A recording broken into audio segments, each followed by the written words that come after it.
இந்தமாரி solar பேனலோட usage என்ன அப்படின்றத இன்றைக்கி வீடியோவில் பார்க்கலாம். ஸோ ஃபர்ஸ்ட் வந்துட்டு நீங்கள் ஒரு ப்ராஜெக்ட் செய்கிறீங்க அப்படின்னா அது எஸ்டிஜி கீழே வருது அப்படின்னா கண்டிப்பாக இந்த சோலார் பேனல் வைக்கிறது வந்து உங்களுக்கு ஒரு ரொம்ப ஹெல்ப்ஃபுல்லான ஒரு விஷயமா இருக்கும். இந்த சோலார் பேனல் யூஸ் பண்ணுறதுனால உங்களால் SDG 7 வந்து ஈஸியாக வந்துட்டு அச்சீவ் பண்ண முடியும்.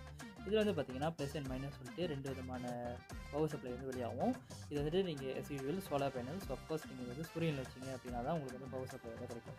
இதில் வந்து கிடைக்கிறது வந்து ரொம்பவே மைல்டான ஒரு வோல்டேஜ் தான். ஸோ நீங்கள் ரொம்ப பெரிய ப்ராஜெக்ட் செய்கிறீங்க, வோல்டேஜ் பார்த்தது அப்படின்னா பெரிய சோலார் பேனல் யூஸ் பண்ணணும். இல்லைனா இதே மாதிரி ஒரு ஃபியூ பேனல்ஸ் வந்து யூஸ் பண்ணணும். அப்போ தான் உங்களுக்கான பவர் சப்ளை வந்து கிடைக்கும். இதோட வோல்டேஜ் வந்து நீங்கள் மல்டிமீட்டரில் வச்சு செக் பண்ணிங்கன்னா உங்களால் ஈஸியாக வந்து கண்டுபிடிக்க முடியும். சூரிய ஒளி எவ்வளோ படுதோ அதுக்கேற்ற மாதிரி தான் வந்து இது பவர் சப்ளை வந்து கொடுக்கும். இதோட நீங்கள் ப்ராஜெக்ட்டில் வந்து ரிலே யூஸ் பண்ணுறீங்க அப்படின்னா அந்த ரிலேலே வந்து நிறைய யூஸ் பண்ணிடலாம். ஸோ அதுலேருந்து வந்து பவர் சப்ளை வந்து அது யூஸ் பண்ணிக்கலாம். இல்லை வேணாம் அப்படின்னா இதுக்கு சோலார் மாடியூல் ஒன்று இருக்குது. அந்த மாடியூல் வந்து ரீசார்ஜபிள் பேட்டரியும் சேர்ந்துருக்கும். அதுலேயும் வந்து இது கனெக்ட் பண்ணி யூஸ் பண்ணிக்கலாம்.